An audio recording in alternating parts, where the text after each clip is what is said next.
सभी को इस शाम के समय पर जय मसीह। अब हम ओबदया की किताब से 1 से 5 पद तक पढ़ेंगे। ओबदया का दर्शन। एदोम के विषय यहोवा कहता है, हम लोगों ने यहोवा की ओर से समाचार सुना है और एक दूत अन्य जातियों में यह कहने को भेजा गया है, उठो, हम उससे लड़ने को उठे। मैं तुझे जातियों में छोटा कर दूंगा, तू बहुत तुच्छ गिना जाएगा। हे पहाड़ों की दरारों में बसने वाले, हे ऊंचे स्थान में रहने वाले, तेरे अभिमान ने तुझे धोखा दिया है। तू मन में कहता है, कौन मुझे भूमि पर उतार देगा? परंतु चाहे तू उकाब की नाई ऊंचा उड़ता हो, वरना तारागण के बीच अपना घोंसला बनाए हो, तो भी मैं तुझे वहां से नीचे गिराऊंगा। यहोवा की यही बानी है। यदि चोर डाकू रात को तेरे पास आते, हाय तू कैसे मिटा दिया गया है, तो क्या वे चुराए हुए धन से तृप्त होकर चले ना जाते? और यदि दाख की तोड़ने वाले तेरे पास आते, तो क्या वे कहीं कहीं दाख ना छोड़ जाते? धन्यवाद। हमने पिछले सप्ताह जब शुरू किए थे, ईदोम के विषय में परमेश्वर ने भविष्यवाणी अपने भविष्यवक्ता के माध्यम से दिया है। ईदोम के विषय में इस प्रकार से एक भविष्यवाणी देने का कारण क्या है? क्या हमारा परमेश्वर इतने जो कठोर रीति से न्याय करने वाला परमेश्वर है, या उसका कुछ कारण? हम इस बात को हमेशा याद रखना चाहिए, हमारा परमेश्वर प्रेम, दया, अनुग्रह और धीरजता सभी से भरे हुए परमेश्वर है। हर मनुष्य से वो प्रेम करते हैं। इसी कारण से प्रभु यीशु क्रिस्त को उन्होंने इस संसार में भेजा, ताकि उनके बलिदान के द्वारा हर आत्मा बच जाए। उनकी इच्छा यह नहीं है कि कोई दुष्ट नाश हो जाए, वो यही चाहते हैं कि मन फिराव करें और परमेश्वर के पास आए और उनके दिए हुए आशीषों की भागीदार बने। इस सिलसिले में हमने इतिहास से कुछ बातों को देखे। ईसाव के विषय में उनके लिए परमेश्वर ने किस प्रकार से आशीष दिया इस संसार में, और वो कहां पर रहता था, क्या करता था, उसको और भी कुछ देखेंगे। उसके बाद हम आगे बढ़ेंगे हमारे आज की पढ़ाई में। ये ईसाव के इतिहास में हम देख रहे थे कि ये लोग पहाड़ी क्षेत्र में रहने वाले लोग हैं, और इन लोगों ने पेट्रा करके एक जगह को जो बनाए थे, वहां पर वो लोग रहते थे, और उनके ऊपर जितने भी और भी देश ने हमला किया, और उन लोगों ने उन्हें नष्ट करने के बाद में उसी स्थान पर अपनी सुरक्षा के लिए, अपने खजाना को भी रखने के लिए जगह बनाए थे। इसको हमने कुछ चित्रों के द्वारा देख रहे थे।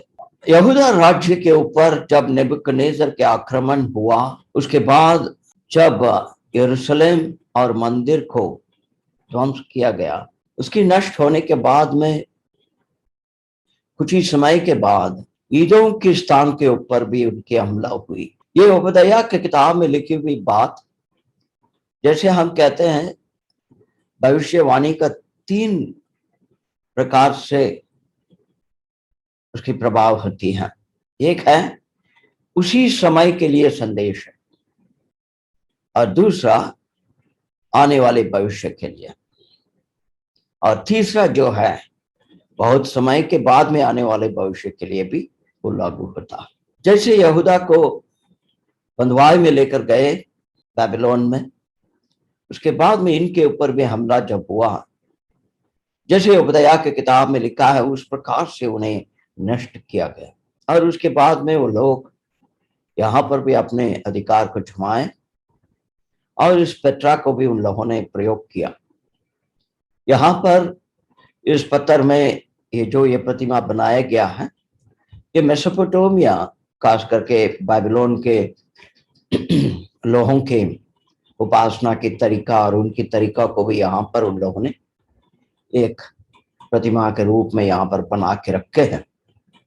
और उसके बाद में हम देखते हैं कि जैसे बाबिलोन के ऊपर मीड और पर्सी लोग ने हमला किया और उन्हें अपने कब्जा में किया।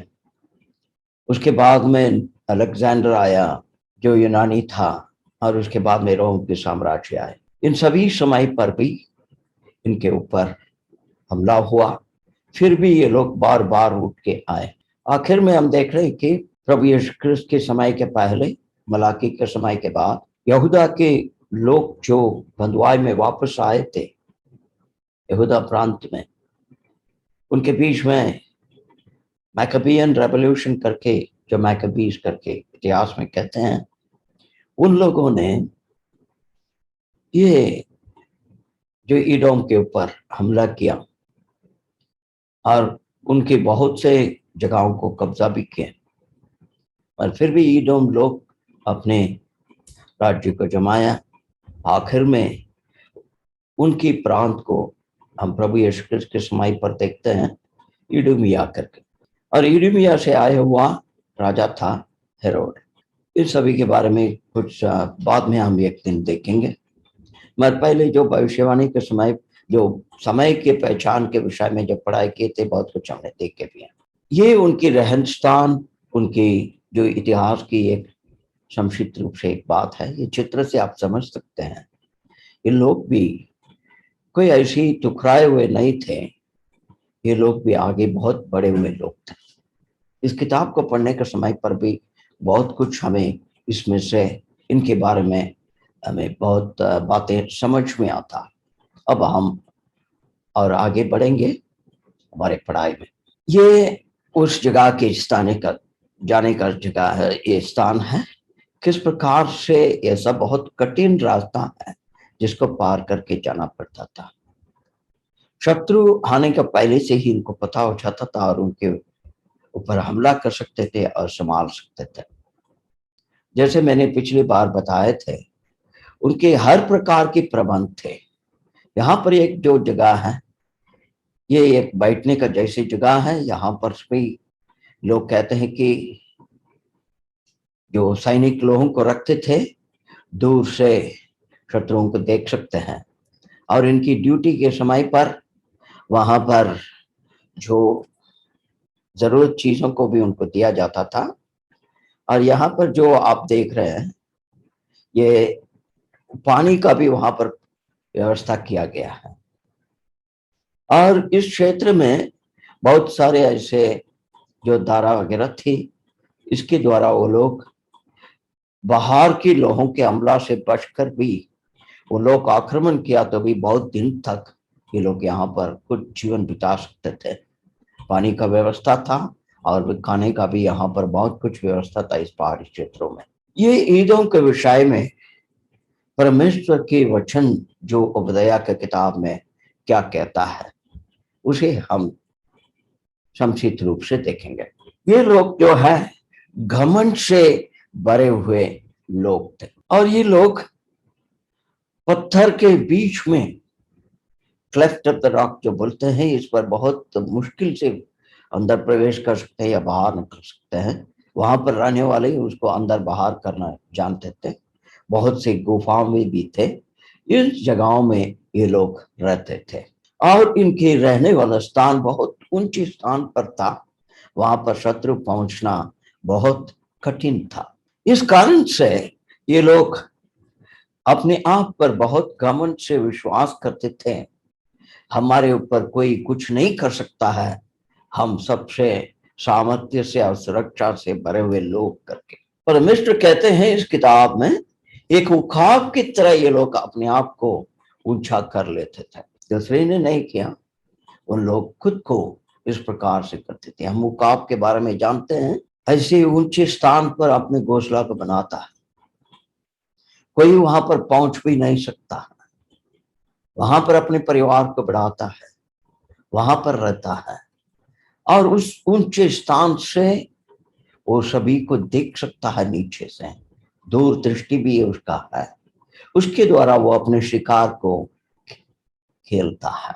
और इनके बीच में उपदेया की किताब में पढ़ते हैं कि बहुत से बुद्धिमान लोग से भरे हुए लोग थे। बहुत समय हम ईसा और याकूब के बारे में पढ़ने के समय पर हम यही सोचते हैं कि ये एक मूर्ख व्यक्ति जैसा उनका जो रूप दिखाया जाता है, ऐसा नहीं है। ये ऐसी एक परिवार से आया हुआ है। परमेश्वर के आशीष और अनुग्रह उनके दोनों बेटे के ऊपर थे। दोनों के अंदर बहुत सारी कमजोरियां थी और दोनों आशीष से इस संसार में जिए हैं, मगर एक के लिए परमेश्वर की प्रतिज्ञा था, उसे अनंत के आशीष उनकी उपस्थिति में और उनके जो राज्य के नीचे रहने का आशीष है, और उन्हें अपने लिए चुना है परमेश्वर ने। मगर ईदोम जो है, परमेश्वर से पाए हुए सारे आशीषों के ऊपर विश्वास योग्यता से उसने आभारी हृदय से नहीं रहा, हमेशा अपने घमंड से ही रहते हुए आया। ये जो है कैन का एक गुण को दिखाता है। कैन भी ऐसे ही तो था। यहाँ पर हम इस किताब में पढ़ते हैं कि इनके अंदर बुद्धिमान लोग भी बहुत थे, मतलब अच्छे सलाहकार लोग इनके बीच में थे, और शूरवीर भी इनके बीच में थे जो जंग को लड़ सकते हैं, हर शत्रुओं का सामना करने का सामर्थ्य से भरे हुए लोग भी इनके बीच में थे। मगर इस किताब में पढ़ते हैं ऐसे लोग होते हुए भी परमेश्वर ही नहीं गिराएगा करके, मैं तुझे गिराऊंगा। ये परमेश्वर का दिया जो निश्चय किया हुआ न्याय है।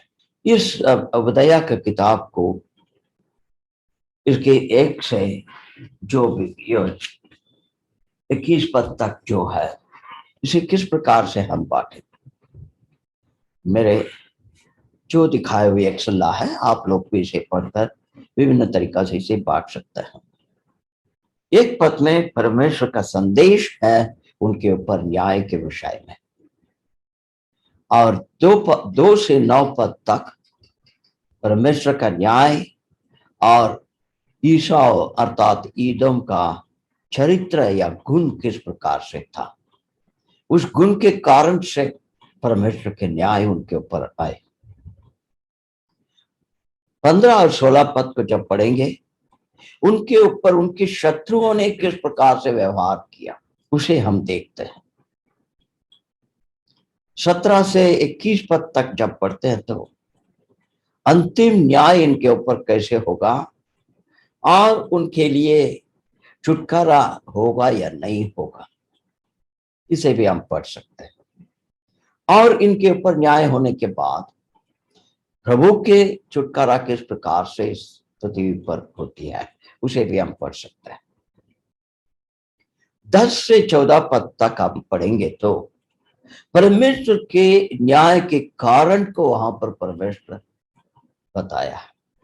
क्यों मैं ईदोम के ऊपर इस प्रकार से न्याय करना चाहता हूं और करूंगा। परमेश्वर धर्मी है और न्याय है, वो कभी किसी के ऊपर ऐसे ही न्याय नहीं करते हैं। बहुत समय हमारे बीच में सवाल किया जाता है कि इज़राइल के प्रति परमेश्वर ने इस प्रकार एक पक्षपात किया है करके। ये इज़राइल के प्रति किया हुआ नहीं है, इब्राहिम के विश्वास के कारण से, इसहाक के प्रेम जो प्रभु के प्रति था उसके कारण से, और याकूब ने किस प्रकार से परमेश्वर के अनुग्रह के बारे में समझा और उनके पीछे चलने लगा, इस कारण से एक वाचा बांधा गया है और उस वाचा को निभाने वाला परमेश्वर है, हमारे परमेश्वर। मगर ईदोम को भी आशीष तो दिया, मगर उसने अपने कर्तव्य को नहीं समझा। मगर सवाल यह भी उठ सकता है कि क्या इज़राइल ने अपने कर्तव्य को समझा। पिछले सप्ताह तो हम देख रहे थे कि परमेश्वर ने कहा कि ये आपके भाई हैं, बड़े भैया हैं, इनके ऊपर आप कुछ ये नहीं करना चाहिए, उनकी जगह से आपको कुछ भी नहीं मिलेगा, ये सब चीजें बताया। फिर भी अभी अभी आपने ही तो बताया कि मैं कभी इनके समय पर उन लोगों ने उनके ऊपर हमला किया। मैकबी के समय पर, मैकबियन के समय पर सिर्फ नहीं है, शाऊल भी इनके ऊपर, राजा शाऊल भी इनके ऊपर हमला किया। इसका प्रतिफल इजराइल को भी भुगतना हुआ। उसको एक तरीका से हम देखेंगे तो इनके ऊपर हेरोड राजा बनने का एक कारण यह भी हो सकता है। इतने चरित्रहीनता से भरे हुए परिवार, इजराइल जो परमेश्वर के चुने हुए लोग हैं, उनके ऊपर अधिकार जमाते थे। क्यों? बहुत कारण हो सकता है वचन को पढ़ने से। यहां पर हम पढ़ते हैं 3 पद में, ये लोग बिल्कुल घमंड से भरे हुए लोग। ये घमंड के कारण से वो लोग धोखा खाए। उन लोग अपने रहन स्थान, आशीष, सबको बहुत अपने सामर्थ्य से पाया हुआ चीज है या हासिल किया हुआ चीज है करके समझे। इस कारण से एक किस्म का स्वप्ना के जीवन में, evolution, lived a life of evolution अंग्रेजी में कहें तो, अपने आप को धोखा देते हुए रहते थे। बहुत मनुष्य भी आज वर्तमान समय पर इस प्रकार से, विश्वासी लोग भी इस प्रकार से है। अच्छे जो उन्नति में है, आर्थिक रीति से हो, शारीरिक रीति से हो और आत्मिक रीति से भी कुछ तजुर्बा पाए हैं, वचन की अच्छे ज्ञान है, इन सभी चीजों से वो लोग सोचते हैं कि कुछ हासिल कर दिए।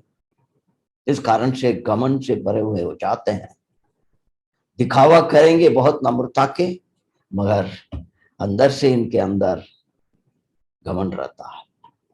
और ये इस प्रकार की जीवन जो है अधिक दिन नहीं चलेगा, परमेश्वर उन्हें नीचे करेगा।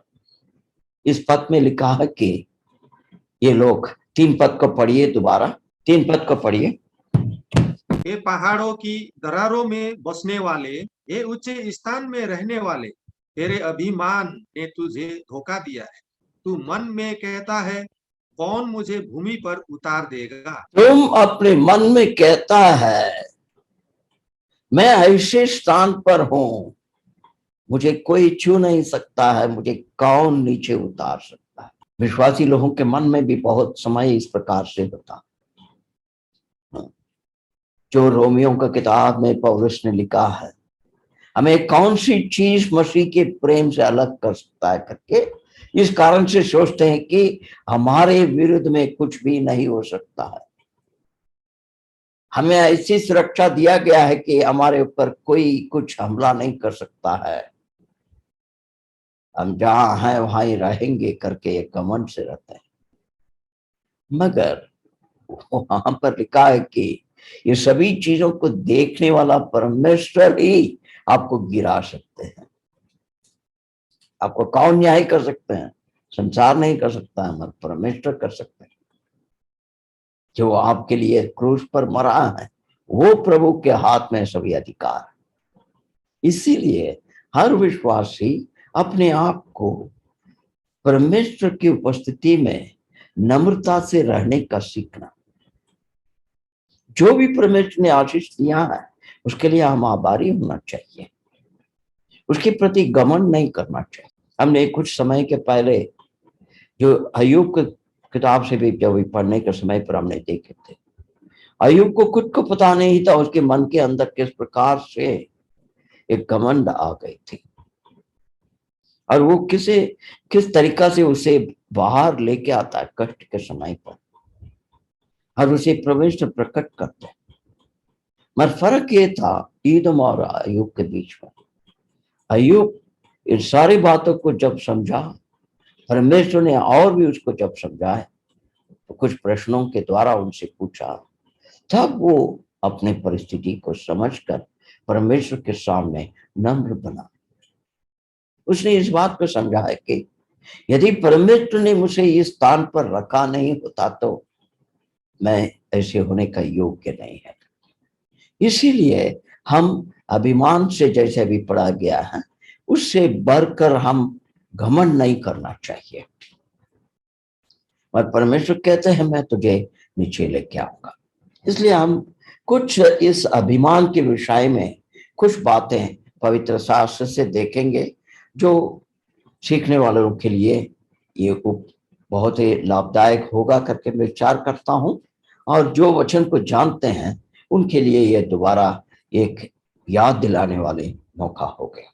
निकालिए नीति वचन की किताब 29 अध्याय के 23 पद। 29 अध्याय के 23 पद पढ़िए। मनुष्य गर्व के कारण नीचा खाता है, परंतु नम्र आत्मा वाला महिमा का अधिकारी होता है। नम्र आत्मा वाला क्या होता है? महिमा का अधिकारी होता है। महिमा का अधिकारी होता है। मगर जो गर्व से या घमंड से, अभिमान से भरा हुआ व्यक्ति होता है, वो नीचे हो जाता है। अधिक दिन वो नहीं चलेगा, एक दिन वो नीचे हो जाएगा। हम संसार में भी देखते हैं, एक दूसरे से अभिमान करते हुए कितना दिन तक हम रह सकते हैं। संसारिक लोग भी इसके बारे में जानते हैं और शिक्षा देते हैं, अभिमान नहीं होना चाहिए। और विश्वासियों को भी पता है, कलीसियाओं के बीच में एक दूसरे से अभिमान करने के कारण से किस आत्मिक रीति में किस प्रकार के एक पराजित आ जाता है हर एक के हृदय में। इसलिए हम संभाल कर अपने जीवन को बिताना चाहिए। अब निकालिए 11 अध्याय की 2 पद पढ़िए। 11 अध्याय की 2 पद पढ़िए। जब अभिमान होता तब अपमान भी होता है, परंतु नम्र लोगों में बुद्धि होती है। जब अभिमान होता है वो क्या लेके आता है? अपमान भी होता है। अपमान भी होता है, हमें शर्म में लेके आ जाएगा, शर्मिंदा करा देगा। आपने बहुत से लोगों को देखे होंगे, संसार के लोगों को भी देखते हैं, मसीही लोगों में भी देखते हैं। बहुत से प्रचारक लोग, उनकी बातों को सुनने से लगता है कि हम पहचान सकते हैं ये बहुत से अभिमान से भरा हुआ व्यक्ति है। वो ऐसे बातें कहेगा कि लगेगा सब कुछ उन्हीं का हाथ में है, उनके अधिकार के अंदर है करके, मगर अंत में गिर जाते हैं। ये इतिहास में भी आप देख सकते हैं, बाइबल में आप पढ़ते हैं, कितने लोग अपने आप को ऊंचा करके आए। ये जो अभी हमने नेबुकदनेस्सर की बातें करते आए, जो यहूदा के ऊपर आक्रमण किया करके, वो भी कितने अभिमान से भरा हुआ व्यक्ति था। आखिर में एक जानवर की तरह उसे होना हुआ। इसलिए हम समझ कर रहना चाहिए हमारा मसीही जीवन किस तरीका से है। ये आर्थिक उन्नति या शारीरिक जो अच्छे साहित्य में रहते हैं, ये सब कुछ एक क्षण में ही नीचे गिर सकता। अय्यूब के किताब से हम इस शिक्षा को पाते हैं। इसीलिए हम इस बात से हम परमेश्वर के सामने आभारी होना चाहिए। प्रत्येक दिन परमेश्वर की ओर से पाया हुआ एक बड़े आशीष है। वो दिन जैसे गुजर कर खत्म होता है, उस पर सुख को दुख को हर प्रकार के कदम में परमेश्वर के अनुग्रह था। हमारे सामने में भी, वर्तमान समय में भी देखते हैं कि कितने लोग हमारे सामने इस दुनिया को छोड़कर चले गए, हर रोज जाते हैं पाप के परिणाम के कारण से। इसलिए हम अपने जीवन को ऐसे बिताना चाहिए जो यहाँ पर लिखा है, जो व्यक्ति अपने आप को नम्र रखता है उसको परमेश्वर ज्ञान से भरता है और उसे पता है आगे कैसे कदम रखना। नीति वचन 16 का 18 पद को पढ़िए। विनाश से पहले गर्व और ठोकर खाने से पहले घमंड होता है। विनाश के पहले क्या होता है? गर्व। गर्व होता। और ठोकर खाने से पहले घमंड होता है। ठोकर खाने के पहले, ये दोनों बातों को याद रखिए। ईदों के बारे में वही तो कहते हैं, उनके अंदर घमंड था, he was proud, और उनकी आत्मा जो था हॉटी करके लिखता। ये कितने हकीकत है विश्वासियों के जीवन में भी। इज़राइल के लिए भी संदेश था इस भविष्यवाणी वक्ताओं के द्वारा। वो लोग मगर खुश हो जाते थे इस किताब को पढ़ते हुए, परमेश्वर ईदोम के ऊपर न्याय करने वाला, मगर भविष्य के लिए उनके लिए एक संदेश भी था। इस प्रकार से हम वचन से समझना चाहिए, हर समय जब वचन को हम खोलते हैं उससे हमें कोई संदेश पवित्र आत्मा देता। 18 अध्याय के 12 पद को पढ़िए। नाश होने से पहले मनुष्य के मन में घमंड और महिमा पाने से पहले नम्रता होती है। नाश होने के पहले मनुष्य के हृदय में घमंड उत्पन्न होता, हर आदर पाने के पहले उसके अंदर नम्रता को उत्पन्न करता। इसलिए जो व्यक्ति नम्र और दीनता से रहता है वो हमेशा आदर पाएगा।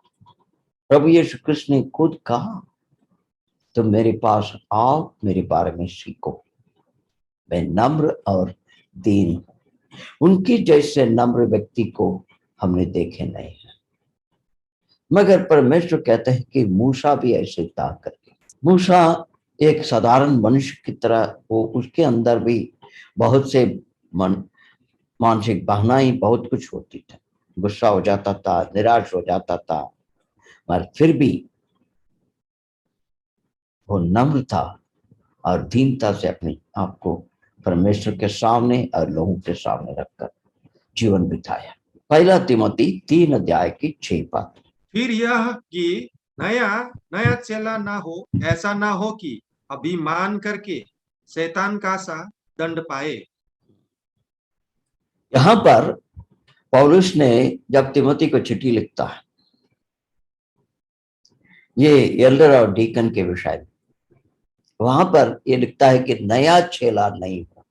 नया चेला नहीं हो मतलब बहुत से नौजवान लोग यही सोचते हैं कि वो सब कुछ कर सकते हैं, खास करके विश्वासी लोगों में भी, नए विश्वासी लोग भी, मैं ये कर सकता हूँ करके, मगर उसको इस बात को पता नहीं है परमेश्वर की पाठशाला में बहुत कुछ सीखना पड़ता, बहुत समय उसको गिरना होता है और परमेश्वर के अनुग्रह से वो उठाकर उसे कड़ा करते।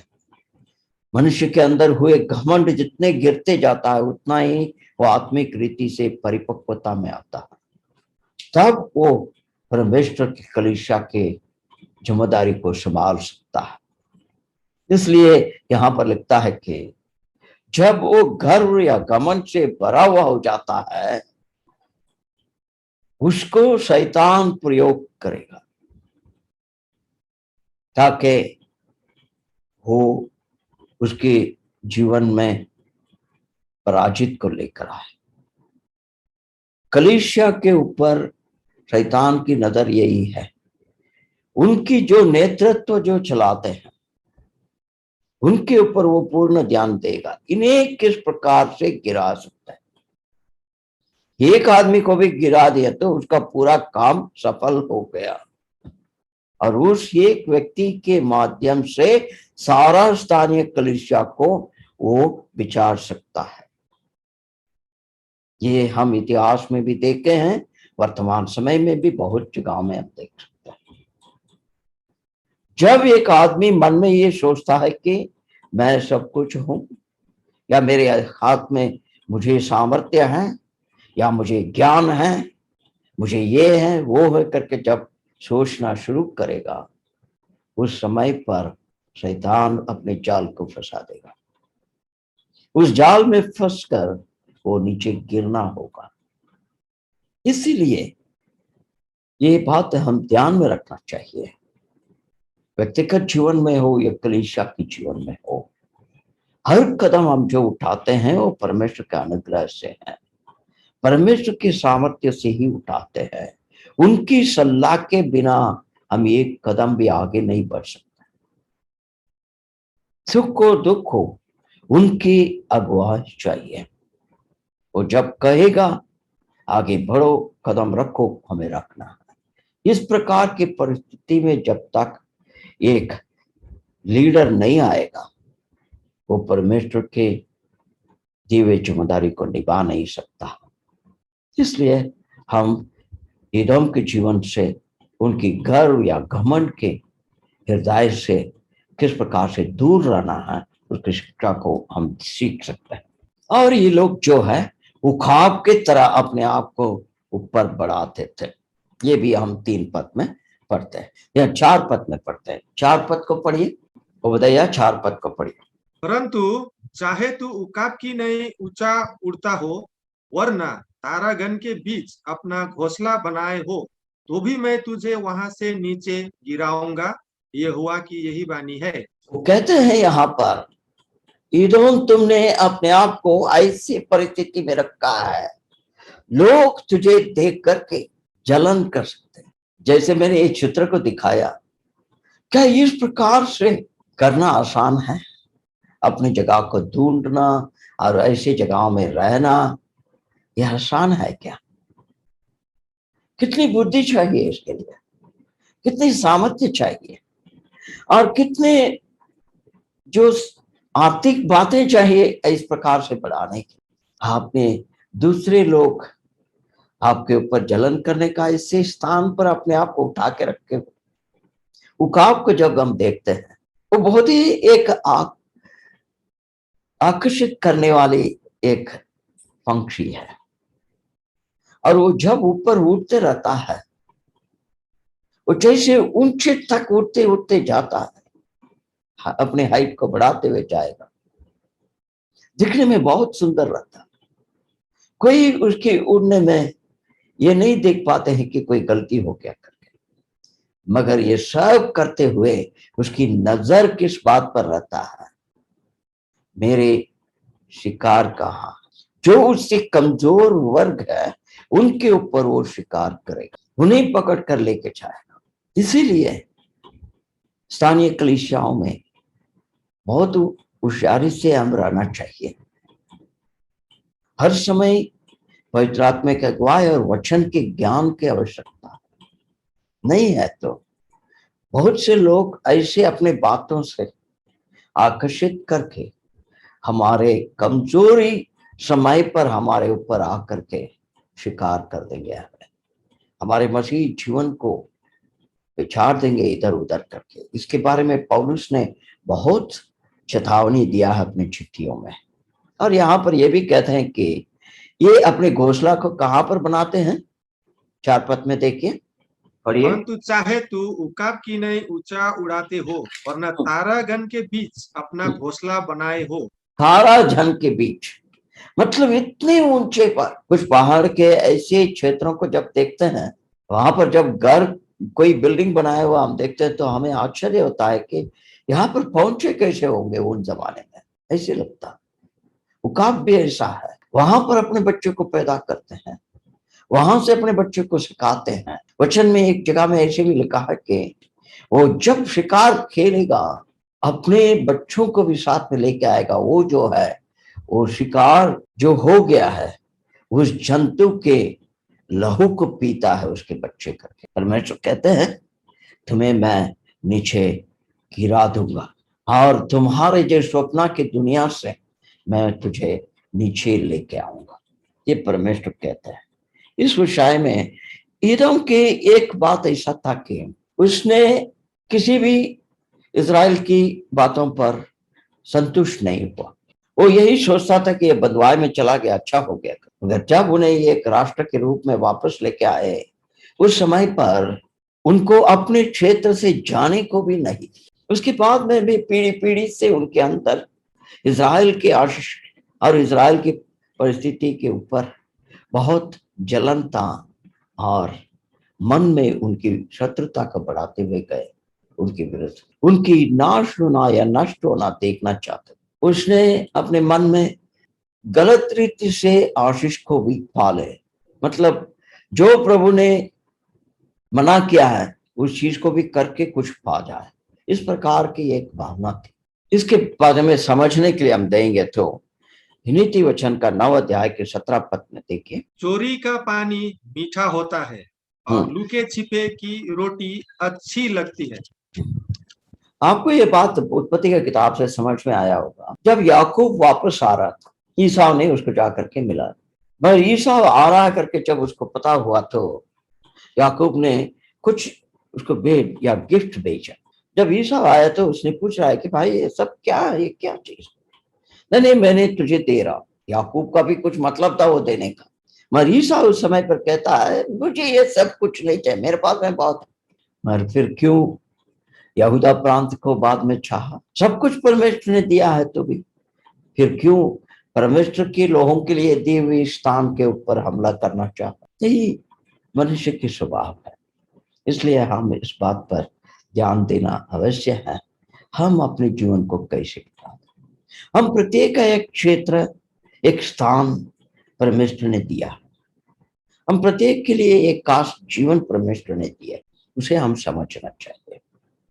उसी सीमाने के अंदर हम अपने जीवन को बिताते हुए नम्रता से प्रभु के ऊपर भरोसा करते हुए आगे बढ़ते जाना चाहिए। दूसरों को देख करके उसको भी हम हासिल करें करके जब मन में आ गया तो ये जो नीति वचन में लिखा है ये हमारे जीवन में भी वास्तविक बातें हो जाएगी। अब निकालिए 20 अध्याय का 17 पद नीति वचन। चोरी छिपे की रोटी मनुष्य को मीठी तो लगती है, परंतु पीछे उसका मुंह कंकड़ से भर जाता है।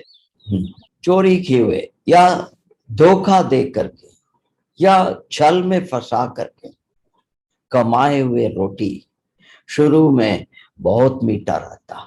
ये जो संसार में बहुत से ऐसे लोग हैं, जैसे इजराइल के प्रति भी जो ये याजक इजराइल के चरवाहों के प्रति परमेश्वर ने इज़िकियल का किताब में जो आरोप लगाए थे, तुम लोग अपनी भेड़ों को खिलाते नहीं हो और उनके माध्यम से तुम खाते हो, you are feeding on them. यही संसार में बहुत से लोग करते हैं। बहुत से धर्म के मुख्य व्यक्ति लोग इस प्रकार से करते हैं। हम अखबार में पढ़ते आते हैं उनकी संपत्ति कैसे बढ़ते जाता है, कैसे लोगों को उनका गुलाम जैसे बना देते हैं, उनकी हर बातों को सच करके मान लेते हैं। मसीह लोगों के बीच में भी ऐसे बहुत से लोग हैं। इजराइल में भी ऐसे थे, पहली शताब्दी में भी ऐसे थे, और हर शताब्दी में ये लगातार होती रहता है, क्योंकि शैतान का उद्देश्य यही है कि परमेश्वर की सुसमाचार आगे नहीं बढ़ना चाहिए, परमेश्वर के अनुग्रह और महिमा नहीं होना चाहिए संसार में। इसलिए वो कुछ न कुछ करते हुए जो बेगुनाह लोग जो नए नए विश्वासी एक बच्चे की तरह हैं, उनके मन को बिगाड़ देता। मगर अंत में देखें तो इस प्रकार से पाए हुए लाभ जो है मुख में पत्थर को रखने का जैसे हो जाता। इसलिए हम किस प्रकार की मन भावना से हर एक आत्मा से व्यवहार करते हैं, ये बहुत ही मुख्य बात है। अब निकालिए हबक्कुक का किताब 2 अध्याय की 9 पद। हाय उस पर जो अपने घर के लिए अन्याय के लाभ का लोभी है, ताकि वह अपना घोंसला ऊंचे स्थान में बनाकर विपत्ति से बचे। कुछ सालों के पहले मैंने एक किताब पढ़ रहा था अंग्रेजी में, क्रिश्चियनिटी इन क्राइसिस करके। उस किताब में कोई ऐसे एक प्रचारक के बारे में लिखा है, मैं अभी ये बातों को बताना हुआ, जरूरत हो गई। यहाँ पर लिखा है कि अपने घर के लिए इस प्रकार के एक लालच से कुछ चीजों को चाहता। वहां पर एक प्रचारक कहता है परमेश्वर ने मुझसे कहा है तुमने 3 साल के अंदर ये काम मुझे करना, मेरे लिए करना चाहिए, और ये काम तुम नहीं करोगे तो मैं तुझे मार दूंगा। इसलिए वो टीवी में कहता है आप लोग चाहते हैं मैं जिंदा रहूं, आपके सामने वचन को प्रचार करते रहूं, आप लोग मुझे जिंदा रखने के लिए ये प्रोजेक्ट को खत्म करने के लिए पैसा भेजिए। ऐसे सब जो अपने उन्नति के लिए, अपनी खुद की बढ़ाव के लिए, अपनी प्रशंसा के लिए बहुत कुछ करते हैं। और परमेश्वर कहते हैं कि वो कितना भी ऊंचा उठ जाए, वो कितना भी चाहे दुष्टता से मैं छूट जाऊं करके, मगर उस व्यक्ति के ऊपर हाय, मतलब मेरे न्याय ऐसे लोगों के ऊपर जरूर आएगा। निकालिए अय्यूब का किताब 20 अध्याय के 6-7। अय्यूब का किताब 20 अध्याय के 6 और 7। चाहे ऐसा मनुष्य का महात्मा आकाश तक पहुंच जाए और उसका सिर बादलों बादलों तक पहुंचे, तो भी वह अपनी विष्ट को सम्मान सदा के लिए नष्ट हो जाएगा। और जो उसको देखते थे वे पूछेंगे कि वो कहाँ रहा। लोग पूछेंगे वो कहाँ रहा। संसार में बहुत से लोग ऐसे आ गए, उनके जीवन काल में बहुत प्रशंसा पाए, बहुत ऊंचे उठे, मगर एक दिन वो भी नष्ट हो जाते हैं। उसके बाद में उसको पूछने वाला कोई नहीं है। अभी भी मुझे याद है, मैं जब स्कूल में पढ़ता था, अंग्रेजी किताब में एक पोएम था। उस पोएम में कुछ बात लिखा है। वो क्या बात है कि वहां पर वो बिल्कुल टूटे हुए कुछ पत्थर है।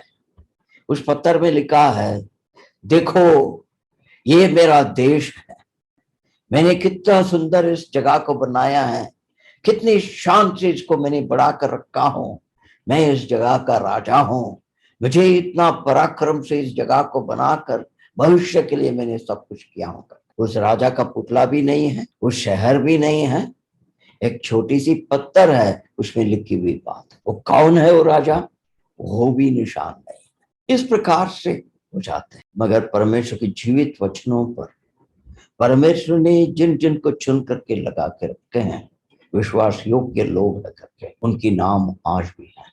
और हम किताब में, परमेश्वर वचन में ये भी पढ़ते हैं, जिनकी नाम जीवन की किताब में लिखा हुआ है, वो लोग हमेशा के लिए परमेश्वर की उपस्थिति में रहे। इसलिए इस संसार में किस प्रकार से हमारे जीवन होती है वो मुख्य नहीं, हम परमेश्वर को कितना प्रशंसा करते हैं, उनकी प्रसन्न होने का जैसे कैसे हमारा जीवन है, हमारे जीवन को देख करके कितने आत्मा सीख कर परमेश्वर के पास आकर्षित होकर के आए, ये मुख्य बात। लोग ऐसे कहना चाहिए, एक दिन यहाँ पर ऐसी एक व्यक्ति था, उसके समय पर यहाँ पर शांति था, धार्मिकता। एक प्रभु के सेवक के बारे में ऐसे बताया जाता है कि उसने एक नई जगह में जाकर के सुसमाचार के प्रचार करते हुए बहुत साल तक परिश्रम किया।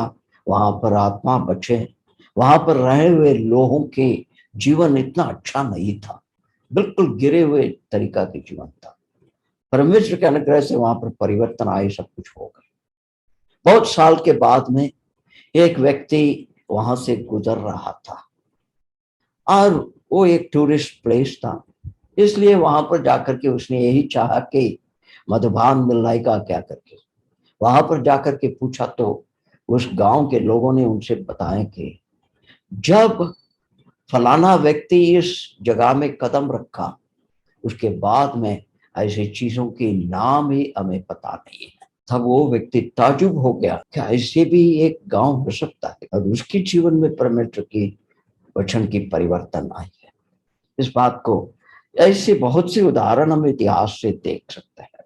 यशायाह नबी की 14 अध्याय के 12 से 15 पद तक पढ़िए। हे भोर के चमकने वाले तारे, तू क्यों कर आकाश से गिर पड़ा है? तू जो जाति जाति को हरा देता था, तू अब कैसे काट कर भूमि पर गिराया गया है? तू मन में कहता तो था कि मैं स्वर्ग पर चढ़ूंगा, मैं अपने सिंहासन को ईश्वर के तारागण से अधिक ऊंचा करूंगा और उत्तर दिशा की छोर पर सभा के पर्वत पर विराजूंगा। मैं मेघों से भी ऊंचे ऊंचे स्थानों के ऊपर चढ़ूंगा, मैं परम प्रधान के तुल्य हो जाऊंगा। परंतु तू अधोलोक में उस गड्ढे की तह तक उतारा जाएगा। ये मैंने इन पदों को इसलिए निकाला कि ईदों के मन की भावना, उनकी जीवन इस प्रकार से। यहाँ पर यशायाह नबी के द्वारा दी हुई ये भविष्यवाणी जो है, इसके मतलब बहुत कुछ है। होशिया का जो राजा थे उनके विषय में लिखा हुआ है, उसकी भविष्य के बारे में लिखा हुआ है, और इससे शैतान के विषय में भी लिखा हुआ है करके जो शिक्षक लोग हमें समझाते हैं। मगर इसमें लिखी हुई बातों से हम देखते हैं तो, और ईदोम के जीवन किस प्रकार से था, उनके रहन सहन किस प्रकार से था, उनके इतिहास को जब हम बाइबल से देखते हैं तो उनका भी मन की भावना इस प्रकार से थी। मतलब कोई भी मनुष्य इस प्रकार के जो परिस्थिति में पहुंच सकता है, कलीसिया के अंदर भी उनकी नाम जब सुनने में आ रहा है, मसीह का नाम सुनने में नहीं आ रहा, तो बहुत ही खतरनाक परिस्थिति हो जाता। वो व्यक्ति को शैतान आक्रमण किया हुआ रहेगा और उसे परमेश्वर गिरा देगा, क्योंकि प्रभु की कलीसिया में प्रभु का ही उच्च स्थान है, प्रभुत्व उन्हीं का होता। इसलिए हमारा जीवन में भी प्रभु कौन है, हम या हमें बचाया हुआ परमेश्वर प्रभु यीशु क्रिस्त, इसे हम ध्यान में रखना चाहिए। आज हम यहाँ पर समाप्त करेंगे। आने वाले दिनों में इस पढ़ाई को हम और आगे बढ़ाएंगे। धन्यवाद।